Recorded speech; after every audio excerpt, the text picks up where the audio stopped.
O mais inteligente do time de Jesus chama-se Judas Iscariotes. Ele vinha de uma região de Iscariotes, todos eram estudados. O seu diploma te põe na mesa, mas o teu caráter te tira da mesa. Você pode até ter um diploma que vai te colocar lá na mesa, mas se você não tiver um caráter de Cristo, você está fora da mesa. E aqueles que não têm diploma, mas têm caráter de Cristo estão na mesa. Essa é a dificuldade do ser humano. Precisamos estudar? Precisamos. Você viu, eu estudei bastante. Precisamos estudar. Porque a Bíblia diz assim, o meu povo perece por falta de conhecimento. Então, a prosperidade está no conhecimento. Quanto mais você gerar conhecimento, você está próspero. Rainha de Sabá sai do Egito, vai até Salomão pelo conhecimento. E paga a mentoria mais cara do mundo. 300 quilos de ouro para escutar Salomão.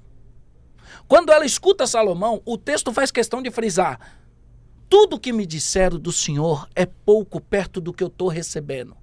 Mas eu estou observando coisas maiores. Eu estou vendo que todos os teus servos se vestem bem. Eu estou vendo que todos os teus servos moram bem. Eu estou vendo que todos os teus servos andam de carro bom. Eu estou vendo que todos os teus servos estão excelentes. Ei, na tua empresa só você prospera? Tem algo errado aí, amigão. Para que eu quero descer, produção. Meu Deus do céu. Salomão, meu irmãozinho. My God. Quem você mudou a vida? Porque o sentido de mudar a vida está em cuidar de pessoas. Vamos desde o comecinho. Vamos do começo ao fim da Bíblia agora. Desde o comecinho. Caim e Abel. Caim trouxe um fruto da terra. Abel trouxe das ovelhas. Abel era pastor. Quando você olha Jacó e Esaú. Esaú matava ovelha, Jacó apacentava ovelha, foi escolhido. Davi apacentava ovelha, foi escolhido. Os irmãos de José queriam a cadeira do pai, José apacentava ovelha, José se torna governador. Jesus olha para Pedro e diz assim: tu me amas, Pedro? Apacenta as minhas ovelhas. Toda vez que você cuida de alguém, Deus cuida de você. Você não tem capacidade de se salvar. Quando Pedro anda sobre as águas e chega até Jesus, ele começa a afundar. Jesus praticamente está olhando e está falando: e aí, Pedro, você não é o bom? Se salva. Se não sou eu para esticar a mão, você não está salvo. Jesus salva a sua vida e você salva a vida dos demais. Nós não temos a capacidade de nos salvar, mas temos a oportunidade de pregar o evangelho para outro se salvar. Aí quando você cumpre esse mandamento, ame ao próximo como a ti mesmo, você começa a receber. Prosperidade está em cuidar de pessoas, irmão.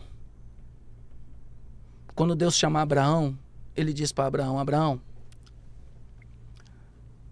eu tenho uma missão para você. E Deus olha para Abraão e fala: sabe o quê? Leva o cajado. Pastor, vamos engrossar mais o caldo aqui. Deixa eu falar uma coisa para você. Só existem 5 profissões no mundo. No mundo inteiro, só existem 5 profissões. Só existem 5 profissões no mundo. Ou você é pastor, ou você é evangelista, ou você é profeta, ou você é mestre, ou você é apóstolo. São as únicas profissões. A Bíblia diz: busque primeiro o reino do céu. Encontre sua profissão. Sua justiça. Demais coisas serão acrescentadas. Aí ele te dá uma profissão na terra que é o meio que você tem para se comunicar com pessoas. Para a profissão do céu fazer valer. Então eu tenho um escritório de advocacia. Eu sou um médico, sou um psicólogo, sou um pediatra. Essa é uma profissão que me conecta com pessoas. Mas quando elas chegam até mim, eu tenho que exercer um dos 5 ministérios, amigão. Se eu não exercer, eu estou caminhando só pela terra e vagando como Caim. Quando eu exerço um dos 5 ministérios, eu faço o reino. Porque eu transformo a vida da pessoa. Ah, mas eu não fui ungido nem consagrado a pastor. Você só é consagrado depois que você já exerce a função. Ninguém foi consagrado sem exercer a função. O que é ser um pastor? É cuidar dos amigos, é cuidar dos filhos, é cuidar da família, é cuidar dos próximos, é cuidar de todos que estão à sua volta. Você está mostrando o caminho para eles e você está apacentando eles. O que é ser mestre? É ensinar. O que é ser um apóstolo? O apóstolo é quando você ensina quem já tem conhecimento. O que é ser um profeta? É quando eu olho para você aqui e eu falo para você assim: eu quero profetizar na tua vida, irmão. Esse ano de 2025 você vai receber como nunca recebeu na tua vida. Portas vão se abrir como você nunca viu. Eu profetizo algo novo e extraordinário como você nunca teve na sua vida. Eu estou profetizando na tua vida. Recebe essa palavra. É uma profecia de Deus a seu favor. Sou um profeta. Profeta não é o que revela CPF não, tá? Revelar CPF é um dom de conhecimento. É um dom de conhecer as coisas ocultas que Deus revela. Profeta é quando você profetiza. Então você pode profetizar. Você chega aqui e você profetiza, meu dia vai ser abençoado. Você profetiza no teu filho. Você profetiza na tua casa. O que as pessoas fazem? A minha empresa vai falir. A minha empresa está perdida. Meu casamento está perdido. Meu filho é burro. Qual é a mensagem que ele está jogando para aquelas crianças, para aquela coisa? Está acabando com a vida daquela pessoa. Irmão, presta atenção. Você agora que é pai, segura isso aí que é para você, tá? Abraão entregou a bênção para Isaac. Isaac entregou a bênção para Jacó. Jacó entregou a bênção para as 12 tribos. Que tipo de bênção você está entregando para o teu filho? Ele vai ser exatamente o que você profetiza. A sua palavra, há poder nas suas palavras. Se é a imagem e semelhança de Deus, você sabe como é que o ser humano é feito? Eu vou te falar como é que o ser humano é feito. Como o ser humano ele é feito? O ser humano, ele é formado. Quando Deus cria a terra, o mundo, Gênesis capítulo 1, diz que a terra estava sem forma e vazia. Yes. E o Espírito Santo estava onde? Pairava sobre as águas. Sobre as Águas. Você tem quantos por cento de água dentro de você? 70%. Isso. Então, aquelas águas que o Espírito Santo estava, ele está sobre você aí. Porque você é de água. Yes. Aí ele pega o pó da terra e ele forma você, do pó da terra. No Gênesis capítulo 1, o terceiro dia, foi o único dia que Deus emanou o poder 2 vezes. E disse Deus, chama-se Seferotes no hebraico. Ele é o único dia que ele emana o poder 2 vezes. É por isso que em João capítulo 2 faz questão de mencionar. E ao terceiro dia, está dizendo, vai haver uma bênção dobrada sobrenatural sobre esse ambiente. Yes. É por isso que é Pai, Filho e Espírito Santo, é bênção dobrada. É por isso que é corpo, alma e espírito, é bênção dobrada. É por isso que nós estamos ligados na tricotomia. Nós estamos ligados, porque é bênção dobrada sobre você.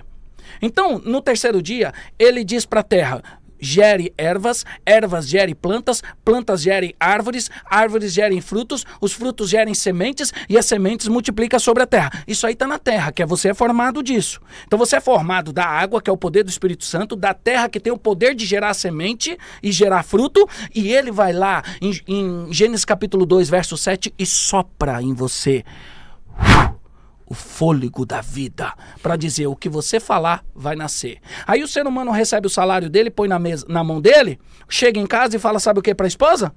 Tô ganhando uma miséria. Matou a semente. O meu dinheiro não dá para nada. Matou a semente.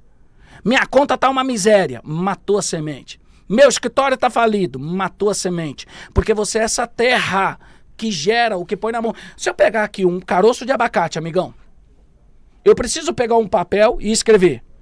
Você é um caroço de abacate. Por favor, não nasça manga. E eu tenho que embalar e botar na terra? Não. Não, né? Por quê? Porque a lei lê o código da semente. E ela vai gerar exatamente o que está na mão dela. Se você botar abacate, nasce abacate. Se você botar manga, nasce manga. Se você botar uva, nasce uva. Se botar dinheiro na tua mão, tem que nascer dinheiro. A não ser que você mata essa semente. E você só mata como? Com o poder da fala. Porque o próprio Deus falou, gere frutos. Nós somos árvores, sabia, irmão? Nós somos árvores. Nós somos árvores. Nós somos árvores. A Bíblia toda mede nós como árvore. Seja árvores plantado na beira do rio como árvore para que no tempo certo dê o fruto, Salmo 1. Nós somos árvores. Sabe por que você tem 10 dedinhos? Por quê? Os 10 dedinhos representam as 10 seferotes de Deus, as 10 emanações de poder dentro dos 6 dias. Então, quando você está com as mãos levantadas no culto, você conectou ao céu. E quando você está com os pés no chão, com os 10 dedos, as raízes entraram na terra. Você virou um canalizador da terra no céu. É a escada de Jacó que os anjos subiam e desciam e entregavam para ele. Quando ele levantava as mãos, o céu conectava e descia as bênçãos para ele diretamente. Quando você está no culto que o pastor fala, levanta tua mão, que você não quer levantar, está revoltadinho, você está perdendo uma chance da bênção chegar até você. Porque as mãos é o canalizador disso. Existe uma árvore no Jardim do Éden chamada a árvore da vida. Essa árvore carrega 10 raízes que passam pelos 4 rios do Jardim do Éden. Esses quatro rios representam as 4 fases da nossa vida: família, prosperidade, ministério e o propósito. Quando sua vida não está andando é porque tem algumas pedras tampando esse rio da árvore da vida do Éden. A Bíblia diz que a árvore que não dá fruto, ela é podada e lançada no fogo. Então eu volto a dizer novamente, nós somos árvores. Árvore fala, André? Não. Árvore dá? Fruto. Ah, tá. Então vamos dar fruto e falar menos? Tem muita gente falando demais. Eu faço isso, eu faço aquilo, eu sou bom nisso, eu sou bom naquilo. Amigão, dá fruto. Depois você fala. Se você der fruto, fica tranquilo. Você acredita, irmão, que tem pessoas que querem prosperar, quer ser rico, quer viver bem, quer ter tudo.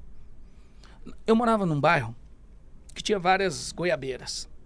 Você acredita que ela nunca entrou na sala de casa e falou assim, quer uma goiaba? Você acredita que todas as vezes eu tinha que ir lá no pé buscar a goiaba? Se você tiver fruto, eles vão vir até você. Se você tiver fruto, as pessoas chegam até você. Se você tiver fruto, a prosperidade chega até você. Se você tiver fruto, as coisas vão te alcançar. Você não precisa ir até lugar nenhum. Você só precisa ter fruto, que as pessoas vão até você. As pessoas não querem ter fruto e querem estar nos ambientes. Para você estar em certas mesas, para você estar em certos lugares, você tem que ter fruto. Senão você não está lá. Senão você não chega lá. Não tem espaço para árvore seca naquele lugar. Você precisa gerar o fruto para estar naquele ambiente. Conhecimento gera habilidade. Conhecimento Gera habilidade. gera habilidade. Certo. Você tem conhecimento. Você gerou a habilidade de conduzir isso aqui com maestria. A habilidade faz com que as pessoas cheguem até você. Elas não vão chegar até você por conta de outra coisa, a não ser quando o teu conhecimento é projetado em habilidade. E aí eles falam, eu preciso andar com ele porque ele vai me ensinar, porque eu não sei o que ele sabe. Então a sua habilidade traz pessoas. Quando essas pessoas chegam, elas pagam o que quiserem para aprender. Você gera prosperidade. Não tem prosperidade se não tiver conhecimento, habilidade, pessoas, prosperidade. Conhecimento, habilidade, pessoas, prosperidade. E isso serve para vários lugares, vários ambientes. É tudo. Seja empresa, igreja, Não, família, deixa eu explicar relacionamento. uma coisa pra você, não tem separação não, tá? Não existe empresa e igreja não, irmão. É um só. É um só. Escuta uma coisa, Moisés quando estava no monte lutando com os amalequitas, Arão segurou uma ponta do cajado e Uri segurou a outra ponta. Arão representa o sacerdote, o pastor que está na igreja. Ur é a tribo que construiu o tabernáculo. Ou você é o pastor da igreja ou você ajuda o tabernáculo a crescer. Se você tem uma empresa, você é responsável em manter aquela igreja. Você é responsável pelo aluguel, você é responsável pelo ar-condicionado, você é responsável pelo piso. O pastor é responsável em cuidar das pessoas. O fardo se torna pesado quando Arão tem que cuidar da tribo de Ur. Aí o empresário está aqui trabalhando, quer ser pastor, e o pastor quer ser empresário. Ah, meu amigo. Deus olha lá de cima e fala, meu filho, cada tribo no teu canto. Tá doido? Irmão, eu sou empresário. E hoje eu prego a palavra, mas eu sei qual que é o meu ministério. Eu chego na igreja para pregar, eu tô vendo se tá faltando ar, se tá faltando piso, como que tá as cadeiras. Eu sei que a pregação foi só um motivo que Deus me colocou lá para que eu possa ser bênção para aquele ministério. Uhum. Porque isso é o que eu carrego. Sim. Porque se Deus quisesse me dar uma igreja, Ele tinha me dado uma igreja. Ele não me deu uma igreja, Ele me deu uma empresa. E se Ele me deu uma empresa é para que eu tenha recursos para ajudar as igrejas. Quando eu morrer vai ficar tudo, irmão. Eu tenho muitos escritórios. Uhum. E quando eu chegar no céu, vamos dizer que eu encontro com o Pedrão lá, né? É uma metáfora. Pedrão olha pra mim e fala, eita, campeão. Construiu muita coisa, hein? Meu Deus do céu, quanta coisa, quanta casa, quanto negócio, hein? Vem cá, facilitar a sua ida ali, ó. Vamos falar com o mestre. Ele tá lá no gabinete. Aí eu entro no gabinete, tá Jesus lá. Aí Jesus olha pra mim e fala assim, você é o César? Sou. Cadê as almas? Não, mas eu construí muita coisa. Cadê as almas com todos os recursos que eu te dei? Não, mas eu comprei muita coisa. Não, mas eu... Cadê as almas? Ele não vai perguntar quantos escritórios eu montei. Ele não vai perguntar quantas empresas eu tenho. Ele não vai perguntar quanto de dinheiro tem na minha conta. Se eu ando de Porsche ou não. Ele vai falar, eu te dei condições para sentar em mesas. Eu te dei condições para ir em lugares. Eu te dei condições para você pregar o evangelho. Cadê as almas? Porque tudo que você construiu lá embaixo ficou lá embaixo. Eu quero as almas. Então você que é empresário que está nos escutando, entra para dentro da tua igreja e pergunta pro pastor o que ele está precisando. E eu vou dizer uma coisa para você. Essa historinha de que, mas eu ajudo meu pai e minha mãe, e aí eu já... Escuta uma coisa que eu vou falar para você. Ajudar pai e mãe é princípio de honra. Não tem a ver com dízimo, com oferta, com primícia. Yes. Ajudar pai e mãe é de berço. Ajudar pai e mãe é você fazer aquilo que um dia eles fizeram para você. Às vezes você tá aí assistindo a gente e tá pensando assim, como que eu vou ajudar meu pai e mãe se ele não faz o que me agrada? Eu tô na igreja e eles não estão na igreja. Você sabe por que você ajuda seu pai e sua mãe? Por quê? Não por hoje. Você ajuda seu pai e sua mãe porque quando você nasceu ele te carregou. Quando ele não andava, você andava no braço dele. Quando você não comia, ele que te dava comida. Quando você estava doente, ele te levava no hospital. Quando você não tinha roupa, ele que te vestiu. Quando você não tinha nada, ele que fez. Ele que te deu banho, ele que penteou o seu cabelo, ele que fez tudo na sua vida. Ele que cuidou de você para chegar hoje e ficar julgando as ações dele. Aí chega hoje, que ele te deu estudo, que ele te alimentou, que ele fez você crescer. Aí você quer julgar se ele tá certo ou errado. Amigão, o princípio de honra tá voltado ao que um dia a pessoa fez por você. Não porque ela faz agora. Um dia essa pessoa foi importante para você. Então honre ela. Se não fosse meu pai, eu não estava aqui. Se não fosse minha mãe, eu não estava aqui. Não importa o caminho que eles estão trilhando. Isso é eles com Deus. Eu vou honrar. Porque quando eu precisei, eles me abraçaram e me carregaram. Isso é honrar. Isso é ter o princípio de honra de pai e de mãe. É você estar linkado a isso. Fora isso... Aí o ser humano tá lá. Eu não dou o dinheiro na igreja, mas eu ajudo meu pai e minha mãe. Tu quer um troféu pra isso, amigão?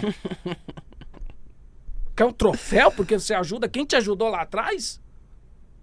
Você quer um troféu por quem às vezes não tinha nem dinheiro pra pagar teus estudos e mesmo assim pagou e agora você... Você quer um troféu? Ô, amigão. Jesus quando entra no barco de Pedro... Escuta só uma coisa. Jesus quando entra no barco de Pedro... A maior luta de Pedro não foi quando Jesus entrou. A maior luta de Pedro foi quando Jesus saiu. Porque quando Jesus sai, ele chama Pedro. Escutar Jesus quando o barco está vazio é fácil. Eu quero ver escutar Jesus com o barco cheio. Jesus não chamou Pedro com o barco vazio. Jesus encheu Pedro de riqueza. Falou, agora eu quero ver se você me escuta. O cara chega quebrado na igreja. Ganha um dinheirinho e já começa. Eu acho que o pastor tá se perdendo. Eu acho que perdeu a mão. Eu acho que tá perdido, amigão. Você já tá criando tua doutrina, o teu evangelho. Quando você chegou aqui, se o pastor mandava rolar no chão, tu rolava. Levantar a mão, levantava a mão. Pular, tu pulava. Agora você quer achar o que tá certo e o que tá errado? Porque o barco tá cheio. Aí quando o barco tá cheio, nós cria a nossa doutrina. Nós cria nossas razões. Jesus provou Pedro com o barco cheio. Ele desce com o barco cheio e fala, e aí Pedro, vamos? Pedro larga o barco e vai. Aí Jesus falou, esse tá comigo. Esse tá comigo. O empresário, ele tá aqui e ele precisa entender que ele faz parte da tribo de Ur. Ele é um mantenedor da casa de Deus. Vai ter um evento, irmão. Ajuda. Sabe, a maior dificuldade do ser humano, principalmente do empresário, ele está preocupado com o que o pastor vai fazer com o dinheiro, irmão. Isso não é obrigação dele. A obrigação dele é entregar. Depois é o pastor com Deus, o que vai ser feito. Não tem nada a ver com você. Quem cuida de você é Deus. Quem cuida das tuas finanças é Deus. A gente precisa se preocupar muito com isso, porque é o reino, é a noiva. É a noiva, irmão. É o bem mais precioso que tem na terra. Não tem vida fora da arca. Você está na igreja, tem trabalho, tem sujeira, tem briga, tem todas as dificuldades. Mas se você subir na proa do barco, você vai ver que só tem vida dentro da arca. Não tem vida fora da arca. Todos morreram fora da arca. Você está na igreja, está difícil, mas lá tem vida. Está trabalhando muito, mas lá tem vida. Está pesado, mas lá tem vida. Fica dentro da arca, se adapta, se ajusta. Você está ali para isso. Está te moldando. São ferramentas de Deus para te transformar num grande líder. Isso é importante o ser humano entender. Ah, mas vai saber o que vai... Amigão, ajuda. Ajuda o reino. Entrega tudo. Sabe? A prosperidade, ela está vinculada, André, no quanto você é capaz de colocar no reino. Não quanto você retém. Dinheiro, ele tem que circular. O dinheiro não pode ficar parado. Quando ele fica parado, Deus não enche mais seu caminhão. Quando você circula o dinheiro, aí você vê a máquina acontecendo. O dinheiro tem que circular. O dinheiro tem que correr. Quanto mais você é desprendido daquilo, mais chega na tua mão. Quanto mais você está preso àquilo, menos chega na tua mão. Na hora da oferta, quando você vai entregar lá no altar a oferta, é o único momento que você tem para mostrar para Deus o quanto você ama Ele. Se eu disser, Jesus, eu te amo, eu falei de boca para fora. Quantos maridos dizem que ama a esposa e a esposa está andando toda largada? Que amor é esse? Se eu falo que eu te amo, eu cuido, eu zelo, eu entrego tudo, eu trato do melhor. Esse é o sentimento da oferta. Quando você tá lá e chega o momento da oferta... Primeiro que eu não pode rasgar aqui uns 10 minutos aqui falando de oferta, irmão. Oferta é o seguinte, se tu chegou na igreja, o pastor precisou tirar uma palavra para você ofertar, aquilo não é mais oferta. Polêmica, hein? Se o pastor precisou tirar uma palavra para você ofertar, deixou de ser uma oferta. Virou uma esmola. Oh. A oferta vem de casa. Compromisso seu com Deus. Tu tem que chegar no templo já sabendo o que vai ofertar. Você não precisa de um incentivo para ofertar. Isso é uma esmola.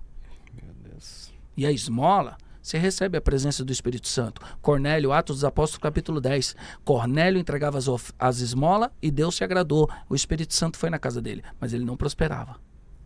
Para você prosperar, a tua oferta tem que vir de casa. E tem que vir o que te custa. A Bíblia diz que existia uma tribo e uma região chamada Cirene. E Jesus está para ser crucificado. Domingo é a Páscoa. Jesus está carregando a cruz no Gólgota, subindo o Gólgota, sendo açoitado, com a coroa de espinho na cabeça, apanhando de todos os lados. E vem um homem andando quilômetros com um cordeiro nos ombros, porque ele está indo levar uma oferta. Então ele chega no meio da multidão, André. Tem uma multidão ali. E o centurião olha para ele e diz assim: você, qual o seu nome? Simão. Ajuda esse homem a carregar a cruz. Simão tira a oferta e coloca nos pés de Cristo. E abraça Jesus. O único que abraçou Jesus foi quem tinha oferta. O único que chegou e teve o sangue de Cristo, quem tinha oferta. O único que viveu o sobrenatural, quem te oferta. Quando você coloca a sua oferta nos pés de Cristo, o sobrenatural acontece na tua vida. Quando Maria estava no almocinho dentro de casa, Lázaro estava na mesa, Marta trabalhando, Maria nos pés de Jesus. Quando Maria estava nos pés de Jesus, o que ela derramou nos pés de Jesus? Um vidro de nardo. O óleo de nardo representa prosperidade. Falando, tudo que você põe no pé de Jesus prospera. Tudo que você põe no pé de Jesus prospera. Tudo que você põe nos pés de Jesus prospera. Quando você vai entregar a oferta, você precisa entender que você não está levando dinheiro. Você está levando... o entendimento ele é muito maior, irmão, e isso precisa ser compreendido. Presta atenção, o dinheiro, dentro da célula tem uma figura, tem uma imagem, e nós passamos a idolatrar aquela imagem. Tanto é que a linguagem do mundo é, tô atrás de uns peixes, tô atrás de umas onças. Você passa a idolatrar aquilo. Então aquilo vira um Deus, que é o Deus dinheiro, é o mamão, é a riqueza, é o Deus dinheiro. Quando chega a hora da oferta, você está dizendo para Deus, Deus, não é esse Deus que vai mudar minha vida, é o Senhor. Eu pego isso aqui, eu coloco tudo nos teus pés. O sentido está em Ageu 2:8, irmão. O segredo está em Ageu 2:8. Ageu 2:8 ele diz assim, minha é a... Prata. Meu é o... Ouro. Então presta atenção nesse texto. Ele está dizendo que minha é a prata, meu é o ouro. Ele deixa o ouro em segundo. Ele está dizendo assim, minha é a prata. Então vamos dizer que se eu tô com uma moeda aqui na mão, e eu viro e falo assim, de quem é isso aqui?